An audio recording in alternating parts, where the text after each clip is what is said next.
न चुनाव हुआ न वोटिंग, मोदी के गुर ने पहले ही बता दिया कौन होगा एमपी का अगला सीएम। कथा कहते कहते करने लगे राजनीति की बात। आंखों में रोशनी नहीं पर देख लेते हैं पूरा संसार। सीएम से मांगा कुछ ऐसा कि शिवराज भी रह गए सन। फिर बताया कौन बनेगा मुख्यमंत्री। देवराहा बाबा ने इंदिरा गांधी को दिया था आशीर्वाद। एक तांत्रिक ने ब्रिटेन के पीएम को दी थी अंगूठी। सियासत में चलता है संतों का सिक्का।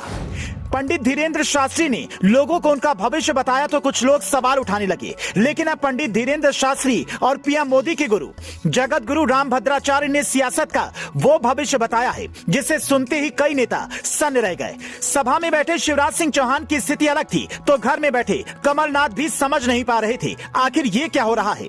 मध्य प्रदेश में इसी साल चुनाव होना है, लेकिन अभी ना तो चुनावी तारीखों का ऐलान हुआ है, ना ही वोटिंग का कोई अता पता है। पर जगत गुरु रामभद्राचार्य ये जानते हैं कि अगला मुख्यमंत्री कौन बनेगा। पहले उनकी बात सुनिए, फिर आपको बताते हैं हिंदुस्तान की सियासत में संतों की भूमिका शुरुआत से ही कितनी बड़ी रही है। भोपाल में राम कथा कहते कहते रामभद्राचार्य ने कहा, जगत गुरु रामभद्राचार्य, शिवराज सिंह चौहान जी को कुर्सी दो। शिवराज सिंह चौहान, नहीं मैं नीचे ही बैठूंगा।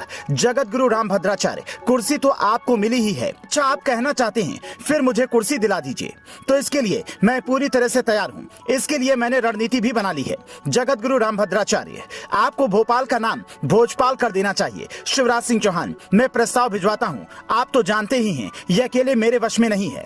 जगत गुरु रामभद्राचार्य, आप चिंता मत करो, भोपाल का नाम भोजपाल होकर रहेगा। जगत गुरु की यह बातें सुनकर वहां का पंडाल तालियों से गूंज उठा। हालांकि कांग्रेस इस पर सवाल उठा रही है कि संतों को सियासत से दूर रहना चाहिए, उन्हें धार्मिक प्रवचन में राजनीति की बातें नहीं करनी चाहिए। जबकि बीजेपी का दावा है कि संत तो प्रभु के सेवक हैं, उनकी बात को कैसे झुटलाया जा सकता है। हमारे देश में कई ऐसे संत हुए हैं जिनके मुंह से निकले एक एक शब्द 100% सच साबित हुए हैं। यूपी के देवराहा बाबा के बारे में कहा जाता है कि वो 500 साल तक जिए और धरती पर पैर नहीं रखते, बल्कि मचान बनाकर ऊपर ही रहते थे और बिना कुछ खाए पिए सालों तक उन्होंने तपस्या की। सिर्फ दूध और शहद के सहारे ही वो लंबे समय तक जिंदा रहे। अपने बुरे दौर में इंदिरा गांधी बाबा के पास पहुंची थी तो उन्होंने हाथ उठाकर आशीर्वाद दिया और कांग्रेस का चुनाव चिन्ह पंजा हो गया। और आपातकाल के गुस्से के बावजूद इंदिरा गांधी दोबारा बम्पर वोटों से चुनाव जीती और प्रधानमंत्री बनी। कुछ ऐसा ही किस्सा तांत्रिक चंद्रा स्वामी का भी है। लंबी बाल दाढ़ी, पीले वस्त्र, रुद्राक्ष की माला और हाथों में कई अंगूठियां पहने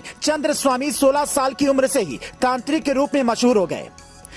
साल 1975 में ब्रिटेन की प्रधानमंत्री पद की उम्मीदवार मार्गरेट थैचर से जब चंद्र स्वामी मिले तो उन्होंने पहले ही मुलाकात में बता दिया कि 3.5 साल बाद आप प्रधानमंत्री बनेंगी, और उनकी ये बात बिल्कुल सच निकली। उस वक्त ब्रिटेन के हाई कमिश्नर रहे नटवर सिंह ने इस पर पूरी एक किताब भी लिखी है जिसमें इनके चमत्कार के कई किस्से हैं।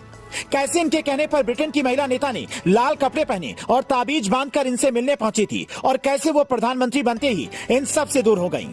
अगर वो किस्सा आप सुनना चाहते हैं तो हमें कमेंट में बता सकते हैं। कहा तो ये तक जाता है कि 1991 में जब नरसिम्हा राव प्रधानमंत्री बने तब उनसे मिलने के लिए चंद्रा स्वामी को कभी अपॉइंटमेंट नहीं लेना पड़ा। मतलब संतों ने सियासत में सक्रिय भूमिका नहीं निभाई, पर सियासतदानों को ये जरूर बता दिया कि आपके अच्छे दिन कब आएंगे। Bureau report, news flash.